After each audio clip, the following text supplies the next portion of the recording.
Welcome to the Suncoast Spotlight webinar streaming on YouTube and Facebook. Today our Spotlight focuses on how you can launch and grow your media career. Whether you're breaking into the business or looking for your next job, your resume and reel are your calling cards. Learn how to make them sizzle from seasoned veterans and find out how internships pave the way to success. Feel free to ask questions by submitting them in the comments section, and don't forget to include your name, your school, or station. And now, here's your moderator, Jose Suarez.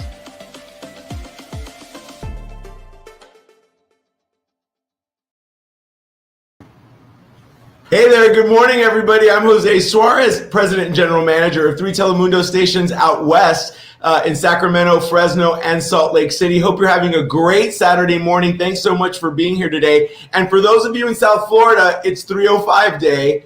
So don't forget to celebrate that. It's a very special day there. For those of you that don't know, it's 305 is our area code, our long time area code. I know there's new fake area codes that are being opened up now, but happy 305 Day. So a big day for you today. We're going to be talking about launching your media career. We're going to be breaking it up into 3 steps. We're going to be talking about getting started. We're going to be talking about what it's going to be like at your first job. And then we're going to be talking about upward mobility. We have assembled an awesome group of people to walk you through this process. The entire process is going to be interactive, and we're going to have more details on that. But first, I want our panelists to introduce themselves. Let's get started with Olga. Hi, Olga. Good morning. Hi, good morning, everyone. My name is Olga Aldape. I am the VP of Human Resources with NBC Universal Local. I support 5 of our Telemundo and NBC stations. And I have to say, if you're attending this webinar, you're already getting ahead of the game and hearing these great speakers. So great job with being here. Olga, tell us real quick. I want everybody to know this, and also for our other guests to include this. Your favorite job that you've had, but it can't be the one that you're at right now. Oh, it's a good one. I think I would have to say when I started off, I think joining media after coming from GE Healthcare was really, I mean, once you drink the Kool-Aid of media, it's so exciting and it's so different. And I think that was the first one that I would say I was just so excited. I got to meet anchors and I got to meet journalists and all this different roles. So I thought that was awesome. Okay, Olga, we're going to check back in with you in just a second. Ozzy, why don't you introduce yourself? Buenos días a todos. Good morning, everyone. I'm Ozzy Martinez. I'm the SVP of News, Digital, and Standards for the Telemundo Station Group, but part of NBC Universal Local. Thing here is we work across all brands. So my day-to-day job is working with the different news directors across the country from the Telemundo stations on philosophy, news philosophy, editorial content, recruiting. Also working with the NBC stations right now. We've launched streaming channels, so very happy about the work we're doing around that. I would say my favorite job, I think we'll see a theme here, but it's going back to when I first started at WSVN. I got a chance, I really wanted to produce. I was a writer, and Michael Freilich, who is now at WPLG, 10 o'clock producer then, they let me do the 11 o'clock. At that time, it was 15 minutes. So my first 11 o'clock show that I actually lined, it was October 31st. And my favorite part is at the end, I got to make the anchors disappear. So that hooked me for the rest of my career. I love it. Ozzy, thank you. Jeff, good morning. Hey, good morning, everybody. It's great to be joining you from the 941, which is Sarasota, Florida. This is a great group, and I'm excited to see us come together to talk about launching your career. I've been leading the newsroom at Gray's ABC affiliate, WWSB, for about a year and a half. Prior to that, I was news director at Gray's CBS in Tallahassee, WCTV. It's great to be with you guys and share just some tidbits along the way about how to get that first job and launch your career. Okay, Jeff, your favorite first job or your favorite job that you've had besides this one? It would be my first full-time job in the business. I think back to dare I say, more than 20 years ago, before the cell phone and all that great stuff. We were MMJs in Eau Claire, Wisconsin, teeny tiny Eau Claire, Wisconsin. And in some ways, we had the time of our life because we were doing everything. We were touching everything. Every win came from within and through hard work. And you look back, and those are some of the best friends in the business that we've made. And those friendships and those relationships continue to this day. So by far my favorite experience. Absolutely true. And cold. It sounds like it was cold. Yeah, it was. It was very cold. It's great to be down here. I bet. Let's go over to Anzio. Good morning, Anzio. Good morning, everyone. I'm Anzio Williams, Senior Vice President of Diversity, Equity, Inclusion for the Telemundo and NBC local television stations. I'm primarily responsible for looking at DEI through content, culture, and how we champion the good people that we have. And so I'm excited to be here today. My favorite job was not necessarily the best job, but it was my first one. It was at a Bojangles chicken restaurant, and it was hard work. It was so hard work that it taught me that I needed to focus in school, get myself together, and go do something, but not out in the sun taking chicken orders. So I have to go with that one because it really motivated me to move on and do other things. I love that. And we're going to start off by talking about getting that elusive first job. And Olga, it starts with a post, right? The station sits down, the station leadership sits down, decides what that posting looks like. We get it up on the internet and we start getting resumes. What's that process like behind the scenes? What are you looking for? And what are some of the things that really get your attention? Yeah, absolutely. So really important. We need to make sure that the job description is really detailed and describes what our candidates can expect in a day-to-day, what the requirements are, prerequisites to be able to do the job, and then some desirable things. Once we put that together with the hiring manager and our talent acquisition team, we post it. We begin, waiting for some resumes to come in, which are really important. I do have some great do's and don'ts tips that I would recommend on a resume. So a couple of do's: make sure that you guys create your resumes that are really focused and that, do not have history that's not applicable to the job that you're applying to. Make sure that it shows impact. So you don't want to just have a job, just another description of a job that you did, but what you did in that job, whether it's, achieving metrics, whether it's money that you brought in, revenue, money saved, or achievements.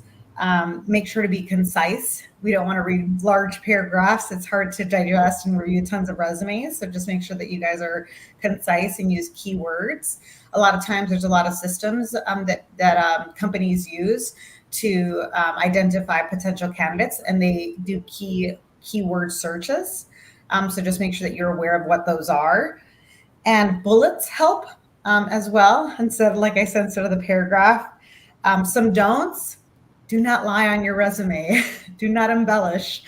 Make sure that you guys are being accurate with the information that you're providing. If we do find out that you did, unfortunately, falsify some information on the resume, that could eliminate you from the candidacy, which you don't want to do. Don't omit your graduation dates. Some people try to do that because they don't want to display potentially when they graduated, et cetera, their age. But it actually helps a lot for us to know up front whether you actually graduated. So some people have university, but it doesn't automatically mean that you graduated from there. And then spelling errors, proofread it once, twice, have somebody else proofread it. Not all spell checks will catch some errors. So just make sure that you guys do that. So those are a couple of tips, I'll say. And that's a big one. One time, this is no joke, I received a cover letter that it had my name at the top, right? And it had my station and all that. But then it was like, dear somebody else, I would love to live and work in some other city. And then the next mention of the city was also wrong. And then the next mention of the city was wrong. They were all different. I was like, boo, you got to proofread. And this is a reason that a journalist wouldn't get a job, because it is very important to be accurate, especially when you're selling yourself. One of the things that made a difference on my first and probably my resume for years was my internship. Jeff, with what we're dealing with right now with the pandemic, that's been difficult for a lot of people, an opportunity that has been difficult for a lot of people to achieve. Can you talk a little bit about that? Yeah, it absolutely has been, Jose. The internship has been the gateway to getting that first job in the newsroom, and that has been turned on its head as stations and groups have launched safety protocols over the past, 2 years, you think now. I'm excited because we're starting to see that come back. But the question is, if you are in this group who doesn't have the internship, the question is, how do you get your foot in the door? And there's a couple different factors that come to mind as far as applicants who are applying to a station like mine or the station in Tallahassee. The first is the ability to show that you're not afraid of hard work, the ability to show that you are open to training, and the ability to show that you are passionate about this business. If we can see those three things, there's something special there, especially if that passion is there. You think back to what they say about an ultimate team player, and there's a book, and the author's name escapes me right now, but it's really judging prospective teammates on three basic metrics. Are they humble? Are they hungry? And are they smart? And those three metrics, to me, over the past 2-3 years, have really been a guiding light as far as who we're able to bring on the team based on not having that one core experience of an internship that you're getting for college credit, where you're able to see not only the pacing of a newsroom, but the culture of the newsroom and the expectations. Without that, it's a slight upward climb, but it's you're not alone if this applies to you. There are many students who are coming out right now, prospective journalists, who don't have that experience, and that's okay. But you have to be smart with how you're approaching this. An approach, I think, is so important. Anzio, I know a lot of people reach out to you looking for an opportunity, looking for a job. What's the best way to communicate and then want to show that you're hungry and want to show that you're smart without becoming a stalker? Absolutely. Yeah. I think that, one is establishing, an authentic relationship, with the person that's actually hiring. You really have to do more than just apply online. I had a great conversation this week with two people coming from two different circumstances, but they were actually doing the same exact thing. One was a guy who I went to high school with and hadn't talked to him since high school because he actually went to jail. He actually went to jail, and he didn't graduate with us or anything. All of a sudden, he hit me up on LinkedIn. We started talking. I said, "What have you been doing?" He said, "Applying." I said, "How you been applying?" He's like, "Oh, online, just applying for jobs." Moved to the next conversation the next day, talking to a young lady who's graduating this May. And I said, what are you doing to get ready? She's like, "Oh, I'm just applying online." I was like, wow, you have just put yourself in the same situation as this guy who has been, locked up for a few years here. How do you do something different? So what I always say is you have to network, and you hear that a lot about networking. Well, then you have to flip that on its head by the time you need a job and start working your net.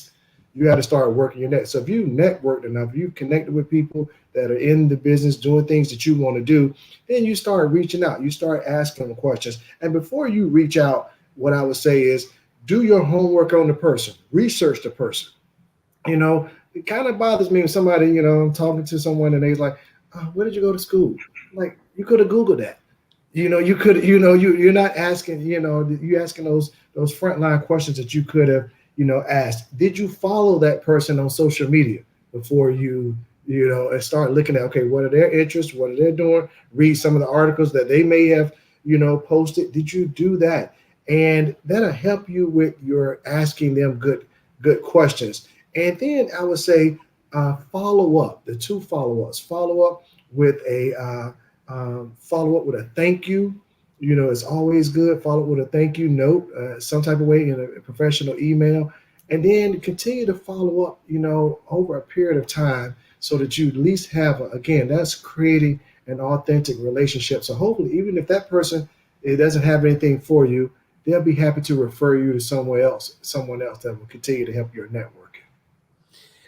And you know what? I love it when I'm about to interview somebody and I notice on LinkedIn that they've already checked me out and they've already known a little bit what I'm about and they know what to expect. And then it's always interesting to see their follow-up questions based on what they saw. And I love that you talked about networking, Anzio, because Ozzy created spearheaded along with the team at Telemundo, at the Telemundo Station Group, an opportunity for students to be able to network and learn from professionals. And really, it sort of serves as a pseudo sort of internship or a boot camp to move into their first job. Ozzy, can you tell us a little bit about the creation, development, and implementation of the Telemundo Local Academy? Sure. It's a great opportunity. First of all, I wish I had it when I was back in school. And it goes to the heart of what Anzio talked about, right? I think, sure, you could apply online, but beyond that, I think the people who succeed, or at least the ones who stay on my radar, are those who I've networked with, right? May not have something right then, but we will at a future date. And if you've made an impression on me, I will remember that, right? So going back to your question about Telemundo Local Academy, no secret, it's been hard to recruit, right? I've been with on the Telemundo side of the house now for 7 years, going on 8. It was hard to bring people into Spanish language. So we said, you know what? We have to go into the universities and really start finding people. They may not have the skill set, but what we're looking for when we go to those universities is the drive, a bit of what you heard earlier. What are they willing? Are they showing curiosity when we go out there? Are they basic stuff? Do they know what's going on in the news, right? So Telemundo Local Academy is a 1-year program. We've partnered with 3 schools, most recently Sagrado Corazon in Puerto Rico, but also UTA in Arlington, Texas, UF up in Gainesville. And we go 4 times a year, professionals from across NBCU, really focusing in on 4 areas where we've identified we really want to recruit folks: digital production, linear television production, folks who want to be on air. And then we do a final course on branding and all things around the HR side of the house. And what that allows us to do over a year is get to know folks, right? So that when they graduate, obviously we keep track of when they're going to graduate, because our goal is to pluck them as soon as they're ready to graduate. We've been quite successful with the program. We've been online. The pandemic set us back 2 years, like what we were talking about earlier, but we've been online since 2018. In that time, we've brought into NBCU, NBCU Local, close to 40 folks in various capacities. That's huge for us. And it's proven to be not just a great pipeline, but also once they get in, people who we promote and move on, because we've groomed them along the way. And I love that you mentioned that, because we're going to introduce one of those folks here in just a second. But I want to call out 2 things that Ozzy said that are super important for those of you that are out there watching this. Are you curious? If you're not naturally curious and you want to be a journalist, there's a problem. You might want to consider a different career, because if you don't like to ask questions and you're not curious, not your career field. Also, there's no excuse to show up at an interview, and I have all of these hiring managers here, and I think they'll agree, for them to ask you a question about what's going on in their market, at their station, and you not know it, especially with the internet. If you haven't gone to their website or checked out their the station's social media, come on, you're really missing.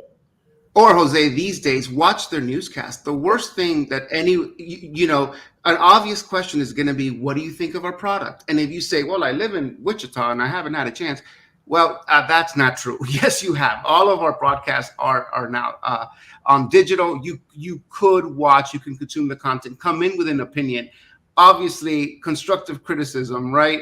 You don't want to be too nice, but you also don't want to be say this is an awful product, or maybe you do, depending on which role you're going for. Depends on the role that you're applying for. Jose, yes, I was going to say too. I want to go back to, if you have not been able to find an internship, that cannot be an excuse. We're 2 years into the pandemic, and I expect people to have been creative. So what are some things that you can do if you can't find an internship right now? Well, you're looking to, well, one, you can go turn stories on your own, put it on your own YouTube page, and people will start following you. You can start posting that on LinkedIn right now. You can actually go do that. Two, think of your favorite nonprofit or charity organization, and I go to them, and I guarantee you they'll take your work there. They'd love to. If you can do a video for them, you can put something out there. I'm sure they're doing things and they're trying to get local media coverage and maybe can't, but you go shoot it for them and then and help them spread that out to other local television stations. Maybe, and this is one I told a lot of, young adults in the beginning of the pandemic. I said, every house of worship, church, synagogue, whatever, was trying to figure out how to stream services. Everybody's starting their own production video. But sometimes I'm sitting watching, saying, wow, this is pretty nice production. I need to go to church just to see who's producing this thing. I might hire them. And so there's opportunities out there. Just you have to be creative in these times. And that's what we've seen during the pandemic, is that a lot of people, when our backs were up against the wall, we came up with new stuff. So that's what I'm expecting from young adults like yourselves, is like, okay, what are you doing creative? Don't come at me like, nobody was doing in-person, internships. So I just kind of sat at home on my butt. In 2022, you're only limited by your imagination. So real quick, I want to remind everyone that's watching that we are fully interactive. So if you would like to submit a question, you can do so in the chat. You can also send me a tweet. You can also slip into my DMs. It's @JoseTV is my Twitter and Instagram handle. And I will do my best to either answer your question or get the question answered by one of our panelists. But right now, I do want to bring in our special guest. I invited Salome Briceño, and she's currently the weekend anchor and a reporter for us at the Telemundo station in Houston, but really proud to say that she is one of the first graduating classes of the Telemundo Local Academy when she graduated from UF just a few years ago. And I had the great opportunity to not only meet her before she graduated, but we also recruited her in San Antonio when I was a general manager in San Antonio. Her first job was there with us at Telemundo in San Antonio. Salome, thank you so much for being here today. And we want to hear just a little bit about your experience, about what the process was like being part of Telemundo Academy, and maybe one or two of the biggest tidbits that you learned at that time. Thank you so much, Jose, for inviting me. I'm really excited, and hopefully we can answer some of your questions here. Yes, so I was part of what I think was the pilot program at the University of Florida. As a student, like the panelists said, very important information that they just gave us. You have to be very passionate and very determined. You have to know what you want. And this opportunity, when I found out about Telemundo University, that the University of Florida was having this opportunity with Telemundo, I didn't doubt it. I wanted to join. I didn't hesitate. And during that year, like Ozzy said, they gave us workshops, but most importantly, I got to network with people. That's where I met Ozzy.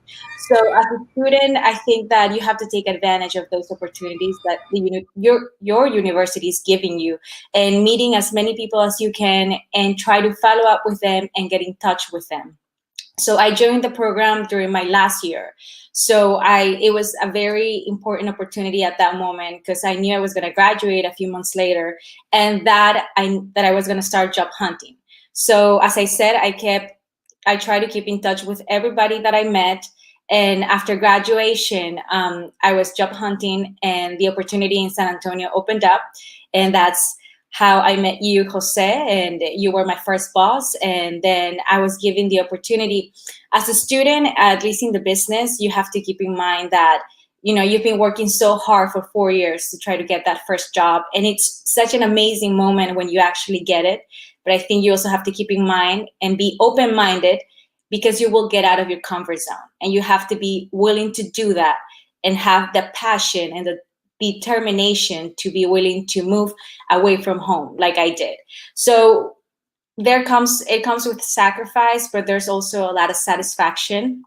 So when I moved to San Antonio, it was a new city for me.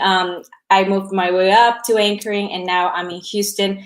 But it's been a journey, and I think you have to enjoy the journey, and also always remember the people that help you along the way and keep in touch with them. So first of all, thank you for everything you just said. I appreciate it, but I want to correct you on one little thing. And I think we have to normalize get away from people saying, I was given the opportunity. You earned the opportunity because of your work on those weekends when you would go to Telemundo Local Academy, and you had a moment to be able to show your work, and people saw what you were about. So you were not given an opportunity, you did earn that opportunity. And when you arrived, you continued earning that opportunity by your hard work. What was that like when you arrive in a brand new city? You don't know your way around. You're like, oh, you gotta go to this accident on the 410, and you're like, the 410. And I think it's a little different now because we do have navigation and we have our phones, and our phones are so helpful in all of that. But what's it like when you first land in that new city, new faces, new people, new supermarket, new everything?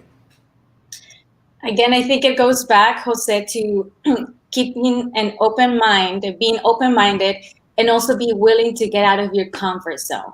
I think that, I would really like to emphasize that, because if you want to become a journalist, a reporter, an anchor, or just being within this industry, you will have to get out of your comfort zone, and you have to be passionate enough to do that and be willing. And you really need to want it. More than willing, you need to want it.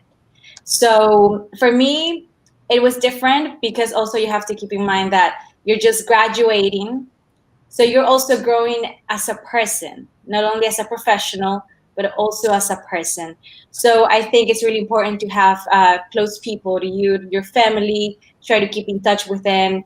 Always network with other people who have experienced what you're going through, and ask them questions, and just enjoy the journey. Don't stress out too much, and take it as a new experience, and learn as much as you can. That's all I can say. I love it.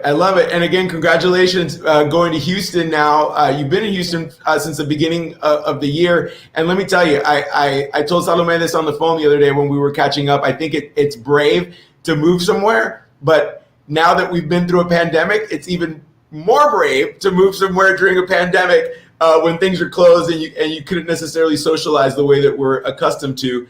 So Salome, congratulations. We're all very proud of you. I'm going to keep you there for just a few minutes. I'm going to bring back our other panelists. And again, if you have any questions for Salome, go ahead and put that in the chat, or you can send it to me, DM me, or tweet me, and we'll get that question answered. Olga, I want to move into our phase about talking about first jobs a little bit. Talk about the onboarding process and what it's like for me on the first day at my new station. What might it be like? What might it feel like? Yeah, I love that. So really important, I think, before you're actually onboarded through the interview process, you really want to be mindful, as much as you're being interviewed for the opportunity, you also want to be interviewing the hiring manager and the team that's interviewing you to make sure that it's a fit. Finding that, once you're there in the new job, that you don't mesh well with your new manager, it's not great. So you want to make sure that you ask great questions through the interview process, so that when you are onboarded, it's a little bit more seamless. You got a good sense of who your manager is, etc. And I'm going to interrupt you real quick, because I tell people that, and people look at me like I'm crazy when I say you have to interview your hiring manager, because let me tell you, people, if you don't like your hiring manager before you get to the station, chances are that they're not going to change your mind. And so, sorry to interrupt you, just that's important. Well, could I add here, Olga, and I think we've run across this, you and I, folks who don't do their homework about the market and, frankly, cost of living, right? You have to, the last thing you want is to get there and realize that, oh my God, I'm living on soup every day, right? that has to be a factor before you say yes, because you're not going to be productive once you get there. Your mind will be distracted with all the personal things that you have to deal with that come with that financial insecurity. So be mindful of that as well. Yep. Yeah. So I could not agree more. I think there's a lot of work that needs to be done before you're onboarded. So I just wanted to remind everybody of that. Interviewing your hiring manager, like Ozzy said, doing research on the market, and really knowing what works for you. Salome said it really well. Like, it is an adventure when you're starting a whole new market and all of that. But that's not for everyone. So if you are going to relocate, how often do you need to see your family? Do you have enough budget to go back to see your family, et cetera? So moving forward now to the onboarding, typically a station will have an onboarding plan for a new hire. Besides the first day, they might have a full week for you to get acclimated to the team, to the new systems that you guys are going to be working on, and the market. So depending on the role, that'll vary. But besides that, I think you guys, if you can, create your own 30, 60, 90-day onboarding plan. There's going to be a portion where your manager will support you guys and have you guys have some information about what, you can do the first week, the first 30 days. But if you guys can create a plan about what you hope to achieve, who you want to meet with, what you want to, what part of the market you want to discover, et cetera, that would be really, really helpful. And one of the things that I love is that, yes, HR and the news director and myself and the salesperson, depending on what area of the building you're working in, always has that plan. And we're going to get you acclimated and we're going to give you an opportunity to get your feet wet. But Jeff, there's a fire down the street. Yeah. A warehouse is burning down and you got to go now. I know it's your first day. Get out the door and go. Talk to us about that. Baptism by fire. I tell you, it is something that's very real. I can tell you that the great transformative element in this is that technology has become there's an even playing field these days, and a lot of it has to do with the phone. The phone. Content is content these days, and while we strive to embrace the best practices of TV, visual storytelling. You think emotionally driven sound, head turning nets, visuals that are well sequenced. At the end of the day, it's about being able to jump in and capture that moment. So don't be afraid of that. I think it's going to, of course, we have to be measured in our expectations, right? But I look back just this week, we had the opportunity to welcome a new weekend anchor, MMJ, and he has business experience. And we had a plan to welcome him and train him up, but there was news to cover. And I'll be darned, he jumped right in, and we had to balance out the expectations to make sure we weren't pushing him too far based on what he knew as far as, it's one thing, the concepts, but to know the technology and workflows and the automatics that come with any newsroom that you're joining. It's that can-do attitude that's going to be that gauge that your managers are going to be able to determine, okay, do we give them the runway for this specific project, or do we hold back? There's one other thing that we talk about in our newsroom, and it has to do with the ability to ask for help. That is a sign of business maturity, to say, hey, I need help with this. It's not about asking somebody to do the work that you've been assigned to do, or to do, to complete the job because you want to skip out early. But being able to ask for help at a reasonable time, it shows that, hey, that you want to take it to the next step. You want to be able to be there for the team and to deliver the product because the train leaves every day at 3, 4, 5 o'clock. And we're all contributing to that product. So by asking for help, even on that first day, the first week, 30, 60, 90, as Olga said, that is one of the most, I guess, one that we can embrace, getting you the training that you need to get you to that next level. Andrea, go ahead. So I was going to say, and asking for feedback. Yes. Especially early on, if you're not getting feedback, don't hesitate to reach out to your manager and say, "Hey, I've been here for 2 weeks. What do you think? What am I doing right? Where can I improve?" And start that dialogue with them early on. That's how you're going to be set up for success. Yeah. I know Jose's we're like jumping in, Jose, because this is good, but feedback is scary, and that's what I was going to say, because sometimes feedback is scary, and sometimes it's scary. There's no better word for it. It is also scary. It's also scary to know when to have a conversation about something you're unable to do, i.e., you have too much. I would say I find this either because of I'm an immigrant, right? So we grew up this way, right? We never say no. We have a can-do spirit about everything, and then we take on a million things. And no one can do a million things. So then you start failing, right? So knowing and having a respectful conversation, because they'll keep throwing stuff at you, right? No one stops to think necessarily, oh my God, this person has 1,000 things on their plate. You have to be able to have that tough conversation because you're certainly not coming across this. It's not like I don't want to do the work. It's simply like, let's have a conversation about the load, right? Because something's got to give here, and knowing when to do that and how to do that is very important. And you should start developing that muscle early on.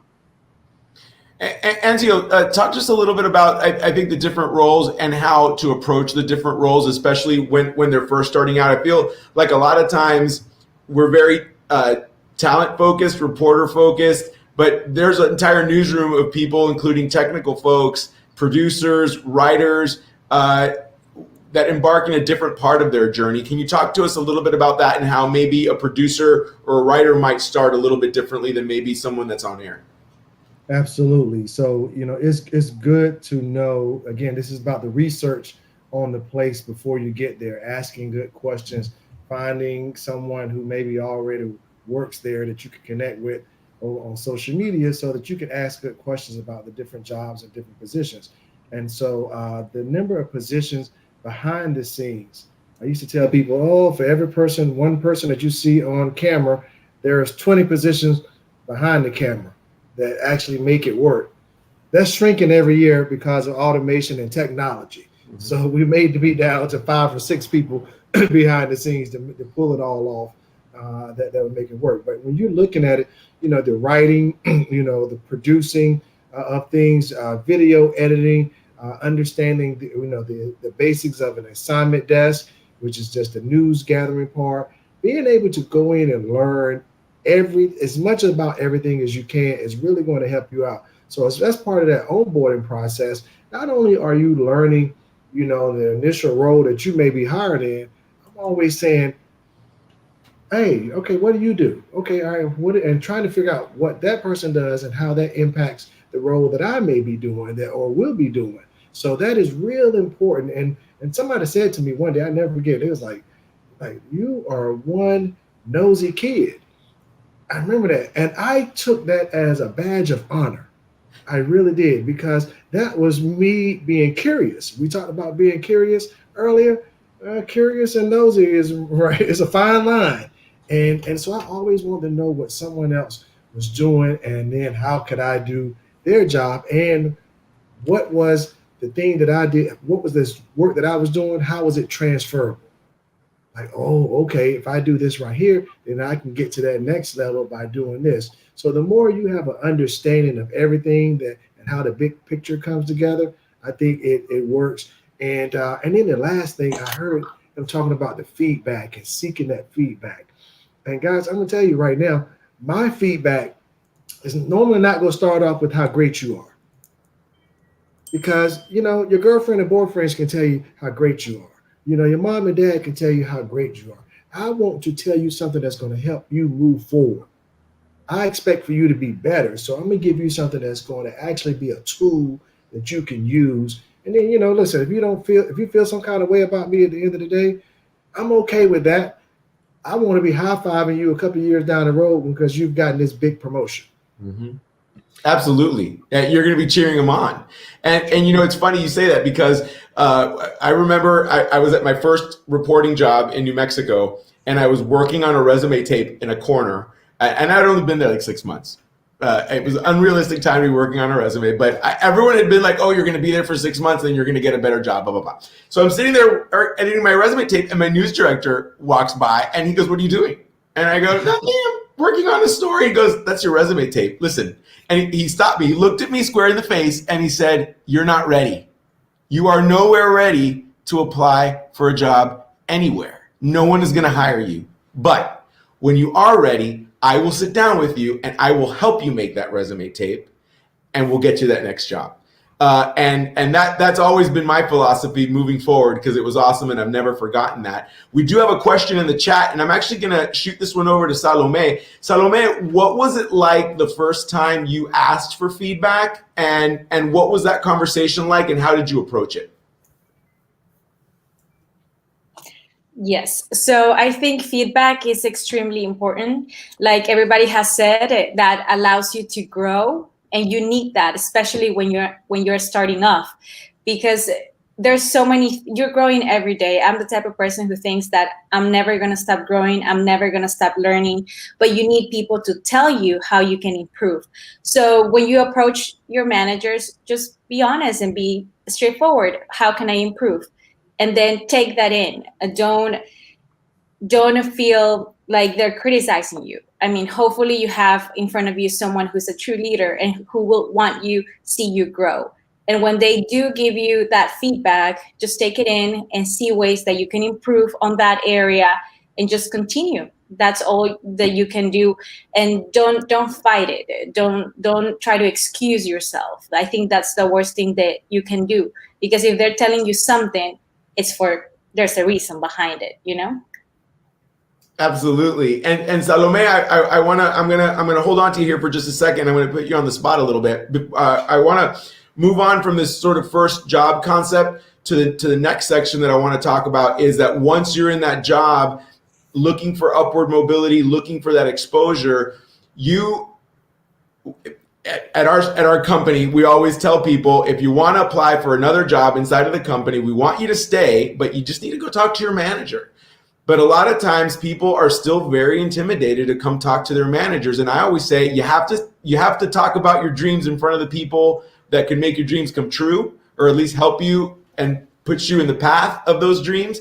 What was it like the day that you went to talk to your manager about wanting to apply for the opportunity to go to Houston? What was that like? So I think it's really important to have a good, cordial relationship with your manager. That always helps. However, even then, it can be a tough conversation, and it can be a little difficult. However, it's a conversation that if you want to grow, you probably are going to have at some point. And when you do, I think it's just really important to be straightforward.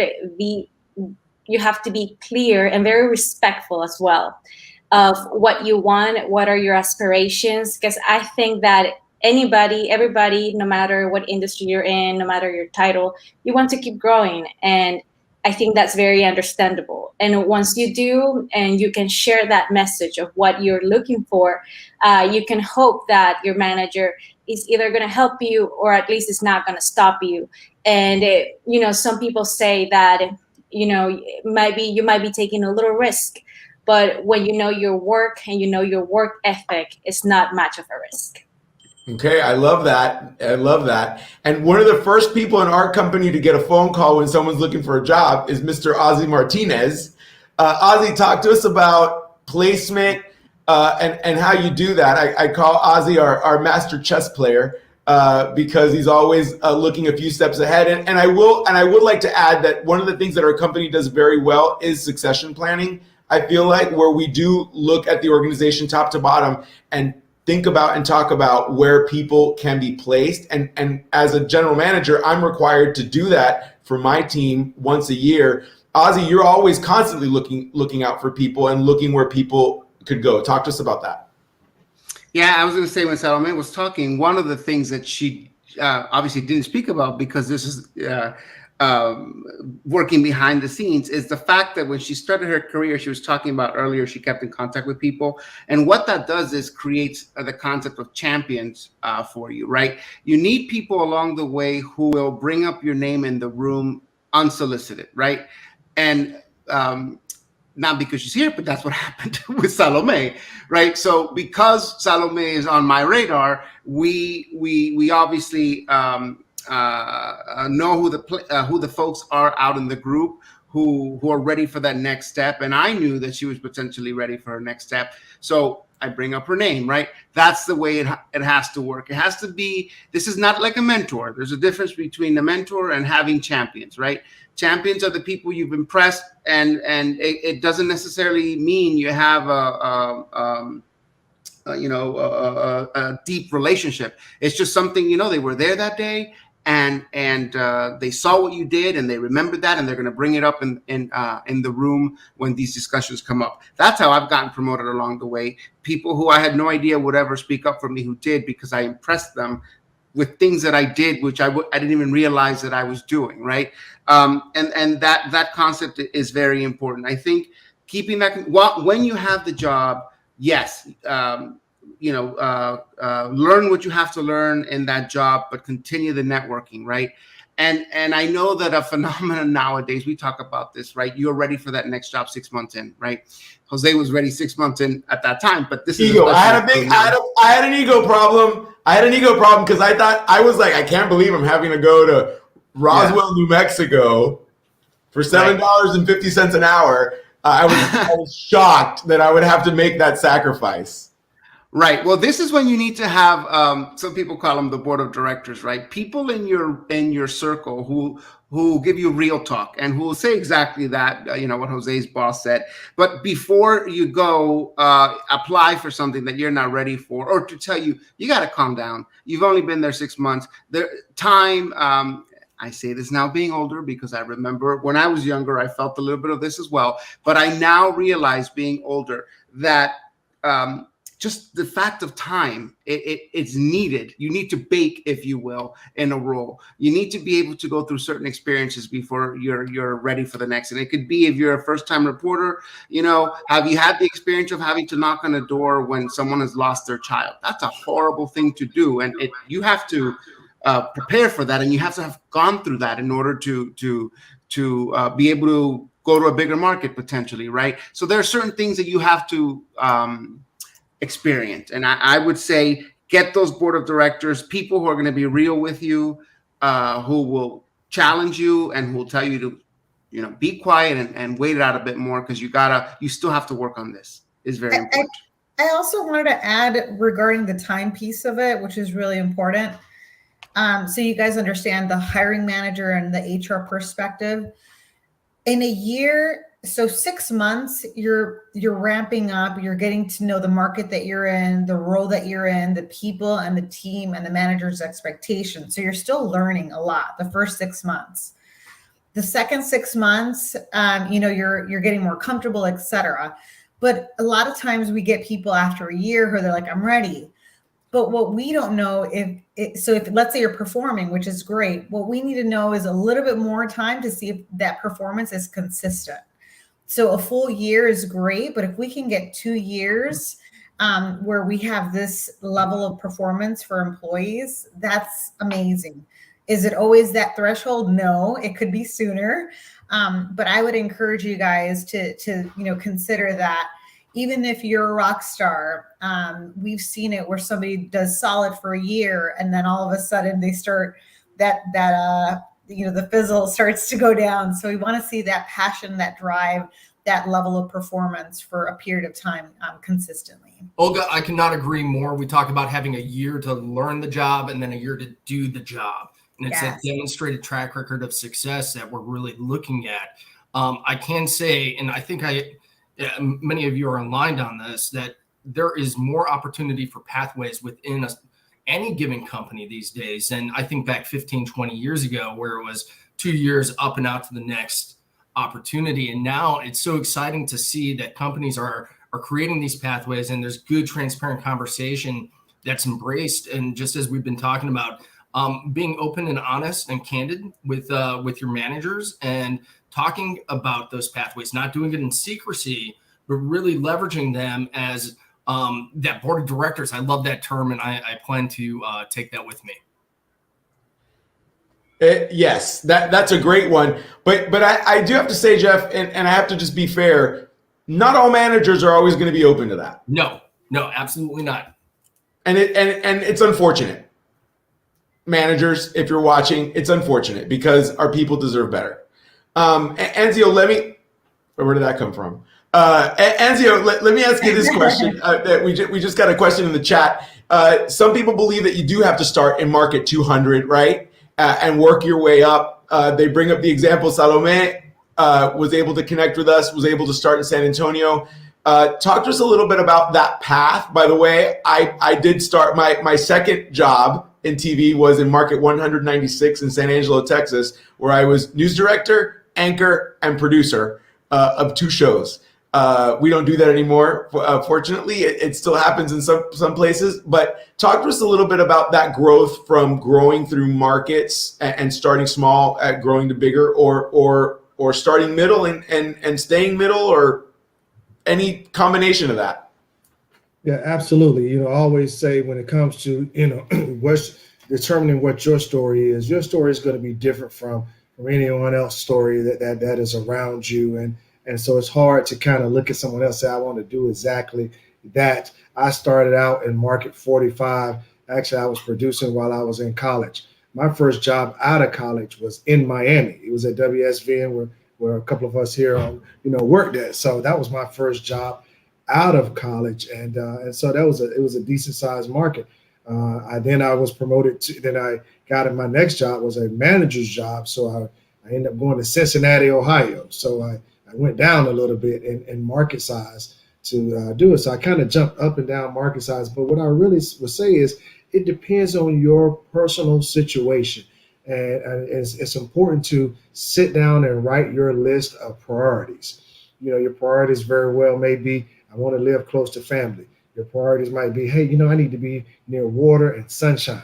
Your priorities may be, I want to go somewhere where there is a good leader and a good newsroom and has a track record of doing well with people in a position that I want to see, because you can research that and find all that out. But come up with a priority.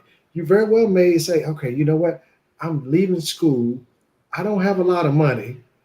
I need to live somewhat like I'm in grad school here. I need to live in that same way. I need 2 or 3 roommates or what have you. So once you come up with all of that, then you're going to be able to determine, where to go. Sometimes, with what's happening right now with the shortage of certain positions, i.e. producer, newscast producers, writers, you may be recruited by, a pretty big station.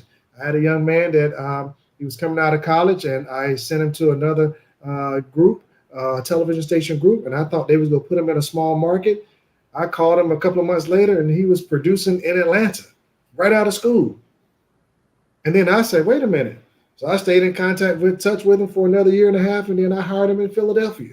I was like, if you're producing in Atlanta, I could take you in Philly. So it really depends on what you want to do. If you're trying to be on air, you may have to jump a couple of markets and move just to kind of get what you want to do. But again, your work speaks for you before you say anything.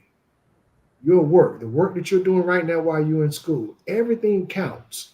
Everything counts. Your assertiveness right now, your ability to be creative right now, all speaks for you when you can't speak for yourself. I'm not going to pick up the phone and call you and say, hey, what happened in this gap here? I see 3 or 4 years of gap. What? No, because you should have work that I should be able to look at that resume, see what you're doing, and then be able to help you move up and, help you form your career, if you will. Thank you, Anzio, for that. And let me tell you something, folks. I think it's so interesting when we move into these positions, and we're going to start to wrap here in just a second. But when we move into these positions, and when I first started out, I had a vision for my career, and I knew that I was going to be in New Mexico for 6 months. I was then going to come to Miami. I was going to be the morning anchor at a TV station so I could show my personality. I was going to want to report for the noon show because I didn't want to lose that street cred. And then sometime in my 50s, I wanted to move into management so I could share all of my pearls of wisdom that I had gathered all along my career. So what ended up happening was I stayed in Roswell, New Mexico for a year and a half. And my second job at 28 years old, my second job on air was a news director job. And all of a sudden I moved into management and have stayed in management ever since, which means you change and you evolve the same way that our business changes and the same way that our business evolves. So don't be scared to make a new choice or to change, because guess what? You have a long life ahead of you, and there's all sorts of colors that you can paint with. So why not paint the spectrum there with whatever color you want to do and experiment and try. This business is so great that it gives us that opportunity. And early on, because of the small markets that I was in, I was able to do a lot of the things and experience a lot of the things that you would normally not experience if you just start at a big station. So real quick, as we wrap up, and we have about 4 minutes, I'm getting that countdown, and I think they're going to give me a hard wrap, which is awful. But I want to go through each of our panelists real quick, and I'll call your name to just give your final thought, but really the most important advice, the one little gem of most important advice that you've gotten that has made a difference in your life. And Anzio, I'm going to start with you. Absolutely. The R before the I. The R before the I. Establish relationships before there's an issue. There's always going to be issues, but if you don't have relationships, it's tough to get past that. So when you go anywhere you go, whatever you do in life, let alone job, employment, establish relationships with people that are authentic. Olga, what do you got? Yeah, I would just say stay nimble, stay adaptable, and be as go with the flow as possible. If you try to plan everything out exactly, you're going to get frustrated. So just, stay as flexible and adaptable as possible. Okay, Jeff, what do you got? We're in a content business, but we're also in a relationship business, and you have to be open to that opportunity. And along the way, it's powerful to see the possible in those opportunities. Okay. And Ozzy, I know y'all are stealing stuff from each other, huh?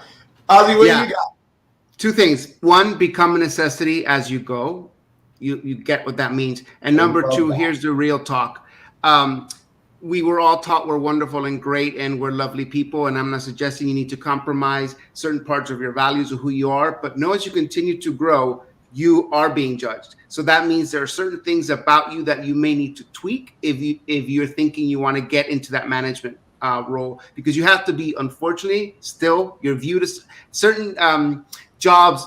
There's a persona that should be in that job, and that bias that still exists.